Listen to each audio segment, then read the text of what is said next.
ওরা পণ করি যে হারিবেই।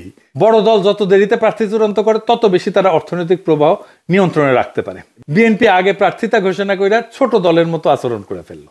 আমি সমস্ত রেসপেক্ট, খালেদা জিয়ার প্রতি সমস্ত রেসপেক্ট রেখে বলতেছি, উনি কি সংসদের মিটিং এ থাকতে পারবেন? পারবেন না। উনি কি এলাকায় যাইতে পারবেন? পারবেন না।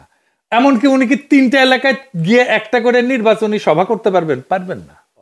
খালেদা জিয়া কখনো হারেন নাই, বিএনপি উনারে হারিয়ে যাওয়ার ব্যবস্থা করছে। আমি আজ কইয়া গেলাম, মিলাই নিয়েন, উনি যতগুলো সিটে আগে দাঁড়াইতেন সবগুলোতে জিততেন, উনি এইবার 3টা সিটেই জিতে আসতে পারবেন না। আমার কথাটা মিথ্যা হইলে আমি সবচেয়ে খুশি হইতাম, কিন্তু তা হইবে না। এই বুদ্ধি কার মাথা থেকে আসছে কে জানে। ও যার মাথা থেকে আসছে ওরা খুঁজে বের করা দরকার। ওরা ইলন মাস্ক কেন টোকায় না? ওর টোকায় নিয়ে যাওয়া দরকার। ওর তো বাংলাদেশ ওর জায়গা না। আগামী জাতীয় সংসদ নির্বাচনে 237 আসনে প্রার্থী ঘোষণা করেছে হারুপাঠি, বিএনপি। হারার আগে হারুপাঠি বলা ঠিক না, কিন্তু ওরা পণ করেছে হারিবেই। আমার মাঝে মাঝে অবাক লাগে, বিএনপি কি বুদ্ধি যুদ্ধি আছে এমন লোক নাই? এখন অনেকে কইতে পারেন সব বুদ্ধি গেলে আপনারই আছে আর সবাই তেজপাতা। তাহলে আসেন আমরা অঙ্ক কইসা বুঝে দেখি, কেন বিএনপি যা সিট পাইতো তার চেয়ে কম সিট পাইবে এমনি নমিনেশন ঘোষণা করায়। দুনিয়াতে যা রীতি বলে জানি তা অনেক ট্রায়াল আর এররের পরে স্ট্যাবলিশড হয়, প্রতিষ্ঠিত হয়, তারপরে সবাই মেনে চলে। যেমন ধরেন পরীক্ষার আগে গোল জিনিস খাওয়া যায় না, তাই না? আলু রসগোল্লা চমচম করলে খাওয়া যায়, চমচম খাবার পারেন, লম্বা আছে, আলু খেলে পরীক্ষাত গোল্লা পাবেন। সেই রকম জাতীয় সংসদ নির্বাচনে কখন প্রার্থী ঘোষণা করা হয় তার কিন্তু একটা রীতি আছে।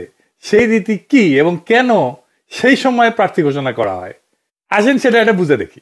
2008 সালের নির্বাচন, ভোটের তারিখ ছিল 29শে ডিসেম্বর 2008 সাল। তফসিল ঘোষণা হয়েছিল 24শে নভেম্বর 2008। প্রধান দলগুলা প্রার্থী ঘোষণা করছিল কখন? আওয়ামী লীগ, বিএনপি এবং মহাজোট, মানে 4 দলীয় জোট উভয়, ডিসেম্বরের 10 থেকে 15 তারিখের মধ্যে। তার মানে ভোটের 15 থেকে 20 দিন আগে চূড়ান্ত প্রার্থী ঘোষণা করছিল। 2014 সালে যদি সেখানে বিরোধী দল সবাই নির্বাচন বয়কট করছিল, তো ভোটের তারিখ ছিল 5 জানুয়ারি 2014। তফসিল ঘোষণা হয়েছিল 25শে নভেম্বর 2013। প্রধান দলগুলো প্রার্থী ঘোষণা, আওয়ামী লীগ ডিসেম্বরের শুরুর সপ্তাহে চূড়ান্ত প্রার্থী তালিকা দেয়। বিএনপি তো নির্বাচনে অংশ নেয় না, বর্জন করছিল। সময়ের ব্যবধান 30 দিন। 2018 সালে নির্বাচন হইল 30শে ডিসেম্বর, তফসিল ঘোষণা 8ই নভেম্বর। প্রধান দলগুলার প্রার্থী ঘোষণা, আওয়ামী লীগ 25শে নভেম্বরের মধ্যে অধিকাংশ প্রার্থী চূড়ান্ত করে। জাতীয় ঐক্যফ্রন্ট, যেটার মধ্যে বিএনপি টিএনপি সবাই ছিল, 26 থেকে 28শে নভেম্বরের মধ্যে প্রার্থী তালিকা প্রকাশ করে। বাংলাদেশের রাজনৈতিক দলগুলো সাধারণত ভোটের 30 থেকে 35 দিন আগে আনুষ্ঠানিকভাবে প্রার্থী ঘোষণা করে এবং তফসিল ঘোষণার 7 থেকে 15 দিনের মধ্যে চূড়ান্ত তালিকা দেয়। তার মানে তফসিল ঘোষণার পরে প্রার্থী তালিকা দেয়। কারা দেয়? বড় দলগুলো দেয়। কেন দেয়? আসেন সেটা বুঝে দেখি। এই জায়গায় আছে রাজনৈতিক কৌশলের প্রশ্ন। বড় দলগুলা প্রার্থী তালিকা যত দেরিতে প্রকাশ করে তত বেশি সময় তারা স্থানীয় জোট, আপোষ, নেগোসিয়েশন, সম্ভাব্য বিদ্রোহী প্রার্থীদের সামলানোর সুযোগ পায়। ছোট দল বা জোটের ক্ষেত্রে প্রার্থী ঘোষণা আগে ভাগে করা হয়, যেন বেশি সময় ধরে প্রচারণা চালাইতে পারে। নির্বাচনের একটা ইকোনমি আছে, এই নির্বাচনী ইকোনমিটাকে ম্যানেজ করা, এটা প্রভাব কেনাবেচা নিয়ন্ত্রণ করা। যেমন প্রার্থী ঘোষণার পর থেকে ভোট পর্যন্ত অর্থ, প্রভাব, পৃষ্ঠপোষকতা এগুলো সক্রিয় হয়। বড় দল যত দেরিতে প্রার্থী চূড়ান্ত করে তত বেশি তারা অর্থনৈতিক প্রবাহ নিয়ন্ত্রণে রাখতে পারে, নিজেদের নিয়ন্ত্রণে। এবং মানি পলিটিক্স যেটা, এটা অনিয়ন্ত্রিত বিস্তার থাকতে পারে, অন্তত আংশিকভাবে। তাই বড় দলগুলোর জন্য দেরিতে প্রার্থী তালিকা প্রকাশ করা কোনো বিশৃঙ্খলা না, এটা এক ধরনের কৌশলগত টাইমিং পলিটিক্স, যেখানে সময়কে নিয়ন্ত্রণ করে তারা আভ্যন্তরীণ সংঘাত, স্থানীয় প্রতিদ্বন্দ্বিতা এবং নির্বাচনী ক্যালকুলেশন এটা নিয়ন্ত্রণ করে।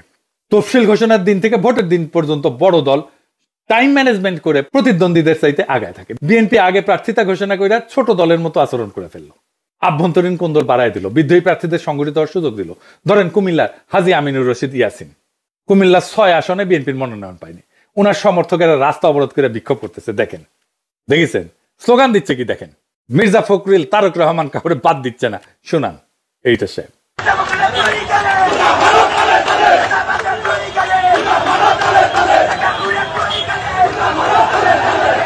উনি কিন্তু ভালো মানুষ, ইয়াসিন সাহেব, ধান্দা করার জন্য রাজনীতিতে আসেন না। আমি শিওর উনারে বিএনপির বিরোধীরা মনোনয়ন দিলে বিএনপির প্রার্থী হাইরা যাবে। লক্ষ্মীপুর স্যারে আসম আব্দুর রবের জন্য এবিএম আশরাফুদ্দিন নিজানরে মনোনয়ন দেয় না, ওই সিটে আসম আব্দুর রব গোহারা হারবে যদি নিজান সাহেব অন্য মার্কা নিয়ে দাঁড়ায়। আমার হিসাবে বিএনপি 40 থেকে 50টা সিট হারাবে। এইভাবে বিদ্রোহী প্রার্থী অন্য দলে ভিড়ে যাবে। হারাধনের 10টি ছেলে রইল বা কি এক, এমনিতেই ক্ষমতায় যাবে কিনা সেটাই প্রশ্ন। তার মধ্যে ভুল কৌশলে সিট হারানোর কাম করলো, মানে মোটে মা রাধে না তপ্ত আর পান্তা। আর কি মহাভুল করিছে, খালেদা জিয়াকে মনোনয়ন দিছে 3টে আসনে। এটা একটা ডিজাস্টার হবে।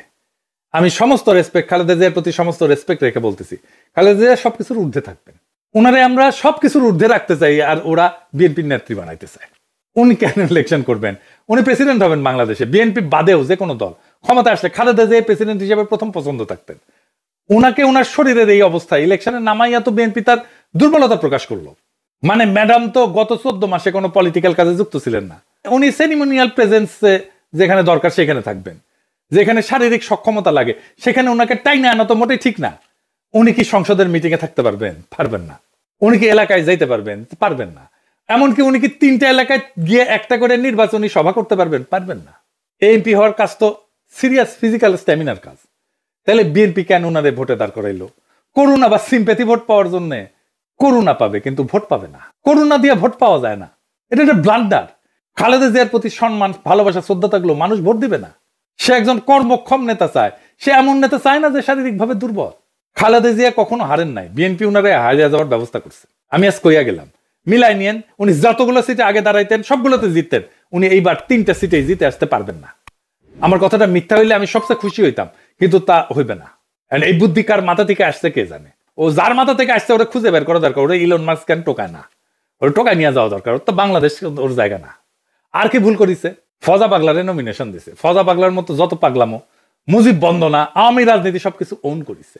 আর এক মুজিব সানা হাবিবুর রহমান, হাবিবুরও নমিনেশন দিছে। মানে মুজিব সানাদের পুনর্বাসন করেছে শক্তভাবে, যেন আওয়ামী ন্যারেটিভ চালাইতে পারে। মাদারীপুর একে একটা কাঁচা গুড়ে নমিনেশন দিছে। দেখেন ছবি, দেখান এডিটর সাহেব, দেখেছেন। এবার ভিডিও দেখেন। ধন্যবাদ জানাচ্ছি, আমাদের সকলকে ধন্যবাদ জানাচ্ছি। সবাই ভালো থাকবেন। তারেক রহমান জিন্দাবাদ, ম্যাডাম খালেদা জিয়া জিন্দাবাদ, জিয়া রহমান শহীদ হোক, জয় বাংলা। দেখেছেন কাক নমিনেশন দিছে, ক্যাঙ্কা নমিনেশন দিছে। এই নমিনেশনে বিএনপির হারা আরো কাশা দিচ্ছে। এইটা সাহেব সাকভুম গানবি। না হাঙ্কারে না দুঃখ পাওয়া উচিত। দুঃখ আপনারাও দুঃখ ভাব করেন। এইটা সাহেব সানাই বাঁচবি, দুঃখের সুর।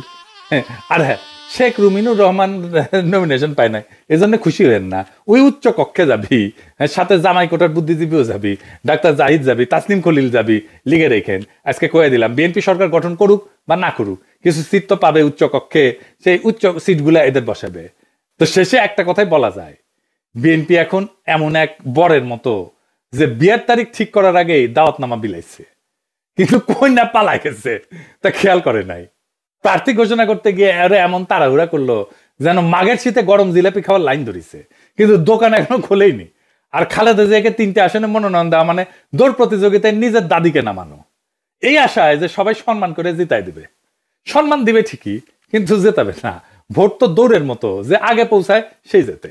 ফজা পাগলার মুজিব সানাদের নমিনেশন দেখে মনে লাগতেছে যে বিএনপি এখন রাজনীতি না, রিহ্যাবিলিটেশন সেন্টার হইতেছে। তাই বলি, বিএনপি এবারের নির্বাচনী কৌশল একটাই, আগে হারবে পরে ভাববে। দলের নামও বদলায় দেওয়া দরকার, হারু পার্টি লিমিটেড। এটা সাহেব এখন সানাই না একটা বাঁশির সুরে শেষ করেন। হ্যাঁ, আর একটা গান গাই আমি।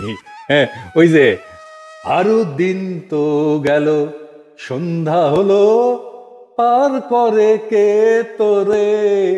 হারু দিন তো গেল, সন্ধ্যা হলো, পার করে কে তোরে।